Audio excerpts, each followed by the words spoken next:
नमस्ते। हम फिर अपना नया वीडियो लेके आए हैं। आज हम मणिपुर के एक सीनियर पत्रकार से बात करेंगे और जानेंगे वहां पे क्या सिचुएशन है।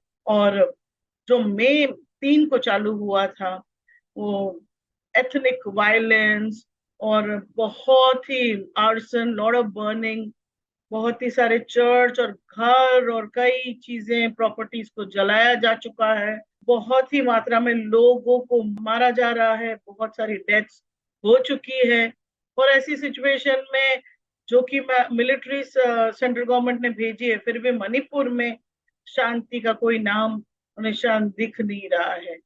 आज भी वहां पे कुछ 13 से 15 लोगों की मौत हुई है, उसकी खबरें आई हुई, और 30 एक लोग घायल हुए।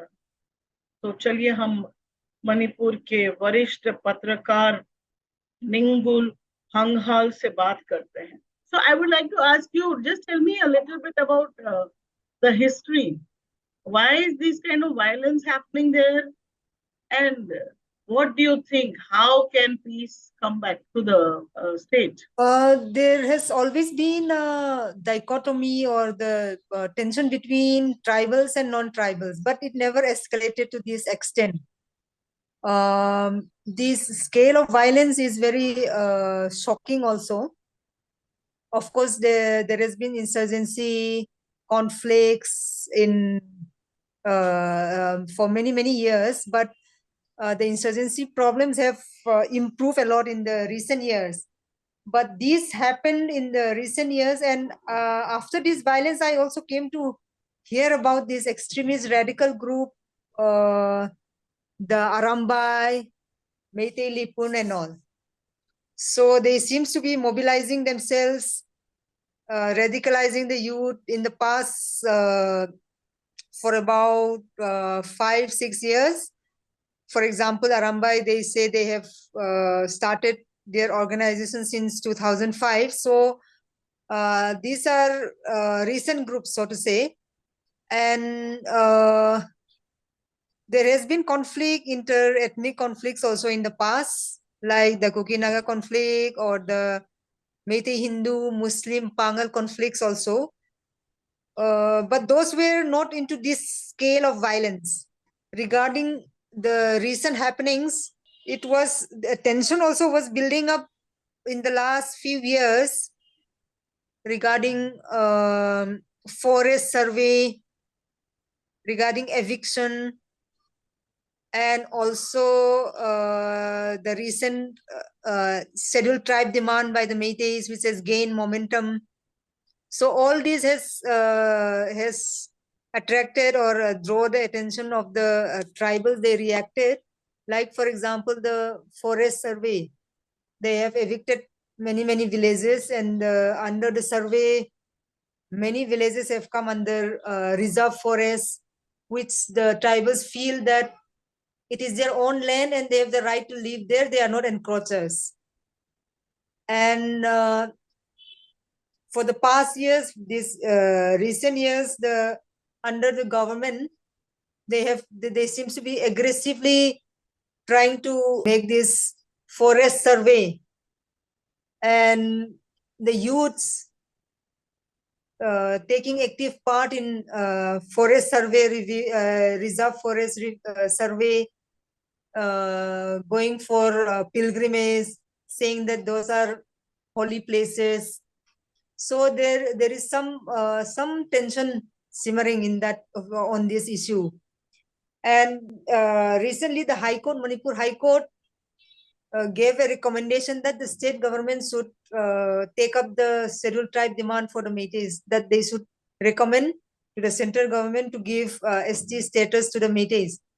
So all this was happening, and after the April High Court order, the All Tribal Students Union, they hold a peace rally on 3rd May, saying that ST status should not be given to the Métis because they are the more advanced community, and if they get the ST demand, then they will have they can buy land in the tribal areas, and this is going to impact the tribals, because as of now the the administration is such that the Métis cannot buy land, or they cannot own property in tribal land. So if once they become ST, then the whole privilege enjoyed by the tribals as a less privilege will all be finished. So the tribal students, they hold a massive rally across the tribal districts.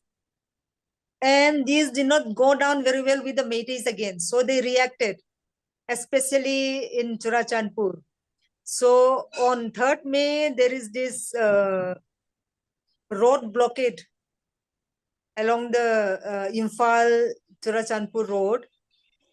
And they were burning one centenary gate, the Anglo-Kuki War centenary gate. The rally was peaceful, but after the rally in the evening, the burning of the centenary gate started. Then by evening, 3rd May evening, destruction, burning of residential colonies, tribal residential colonies in Imphal started. All the Kuki Zou colonies in Imphal, in the capital Imphal started. Then in the tension also started in Churachandpur. Of the government or what? Because the army has been there for quite some time now, right? The government is silent in the sense, for example, this radical extremist group, the group, the Arambai, Tengol, and Meitei Lipun, their names suddenly come up. Everybody started knowing that it was them who led the violence. This group, they seems to be very confident in these recent years, because the chief minister himself was very close to them, and they in the social media also they used to put out pictures and all of their meetings. Even the Rajya Sabha MP was also one of the leadership in this group in the Meitei Lipun. So even the chief minister was silent for quite a long time. He did appeal for peace after 2-3 days, as in a press conference, but nobody seems to listen. See, he himself also is not very proactive in trying to douse the fire. Why do you think he's not trying to douse the fire? Maybe he is indirectly feeling that the violence will subside on its own. He's waiting for that the fire to douse on its own. So, how would you describe this? Do you think this is a full-scale civil war in Manipur? The Nagas are silent, so we can't say full scale, but this definitely, the scale of the violence is not like any other ethnic conflicts or any other conflict that Manipur has witnessed. What is happening to the Methi Christians? They also are complaining about their churches being burned, but they do not want to be clubbed along with the Kukis, because they feel their attack on them is different. That's religious attack, and the attack with Kukis is ethnic violence. What do you say? In Manipur, the animosity is mostly ethnic. That's why it's not religious. Usually, religion is not so this thing. Normally, religion is not the reasons. The ethnic identity is more than the religious identity. In that case, why then are the Methi Christians being attacked and their churches and houses and all getting burned? That is one surprising thing in this violence, because it seems that even the colonies, when they were burning, they attacked the churches first, because that is seen as a tribal identity in one way. But then Methis are not tribal, no? Yeah, but they are saying that you are following the tribal, you will be siding the tribals. That's why.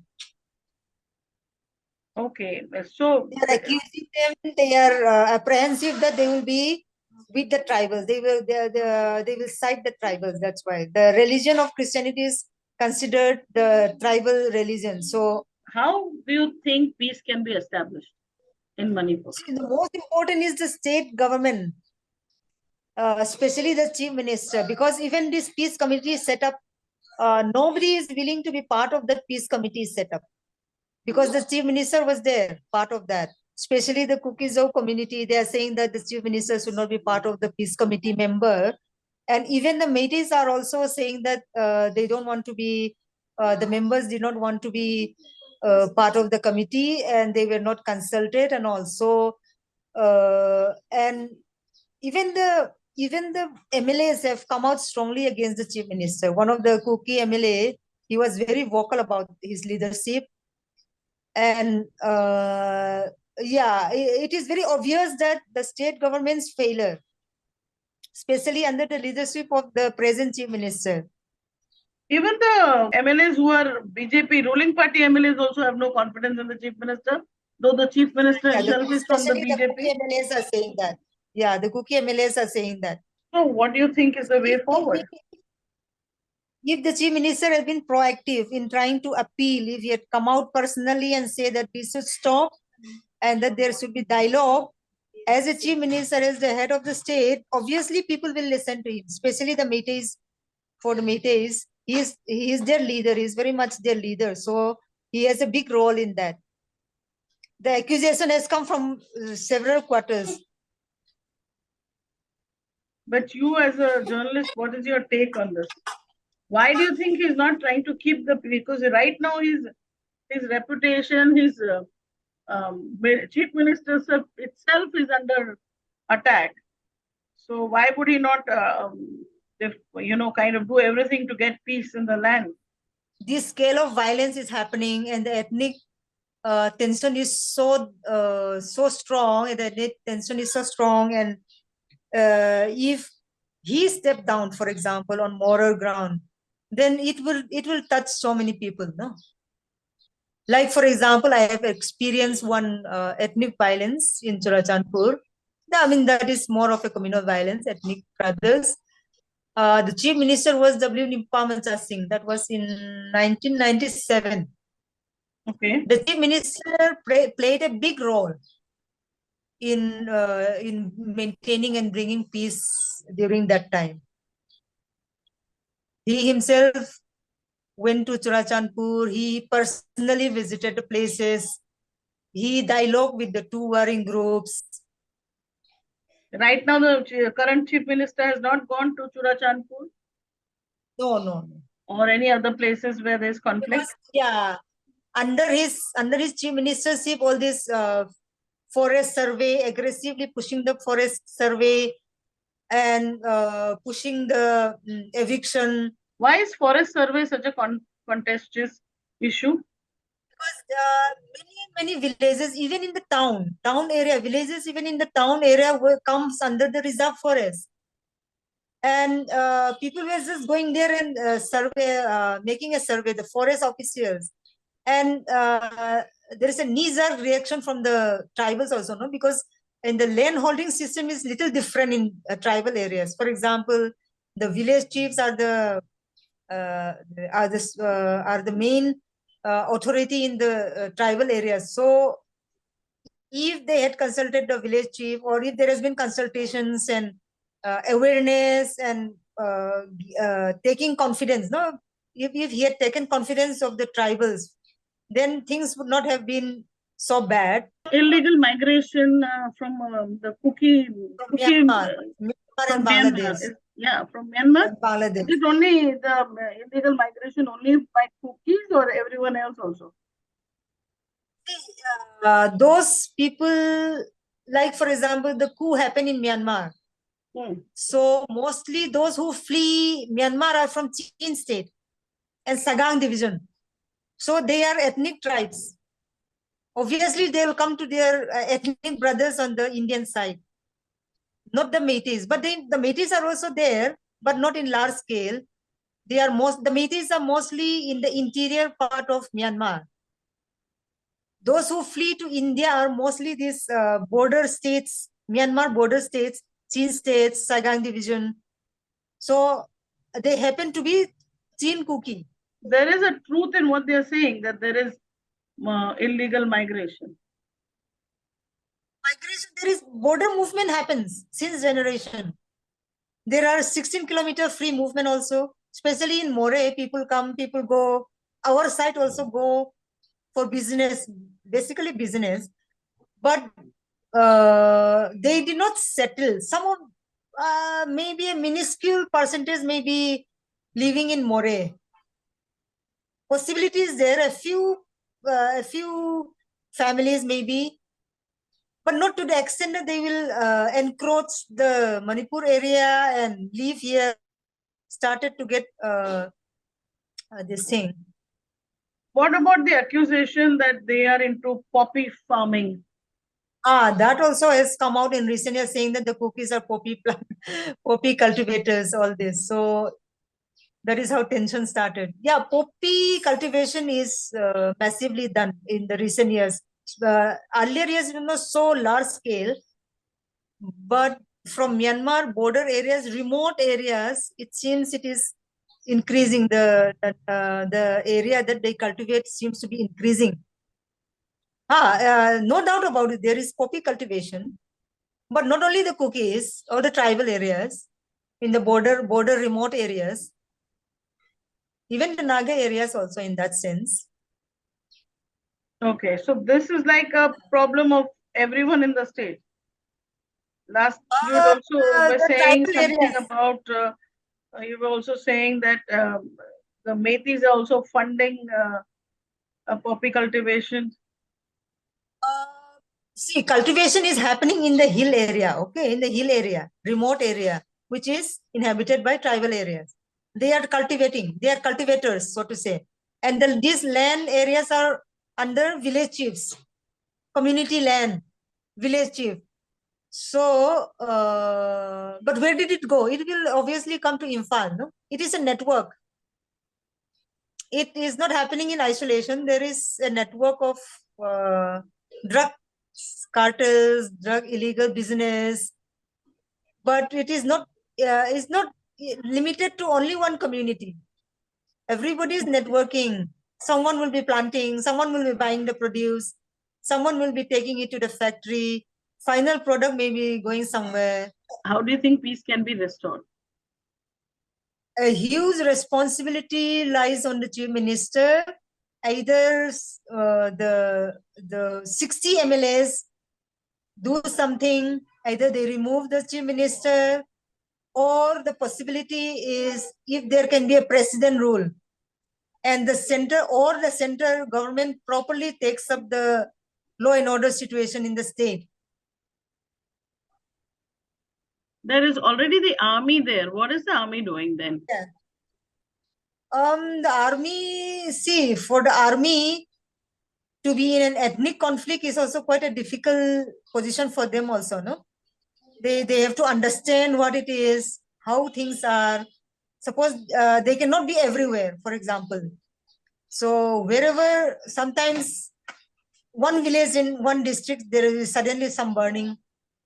Another village will happen another day.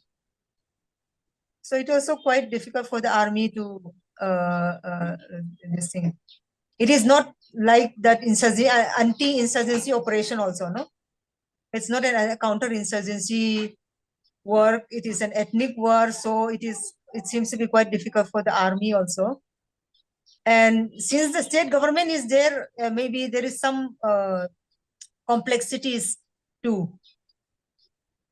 Do you think the chief minister should be removed and president rule come in?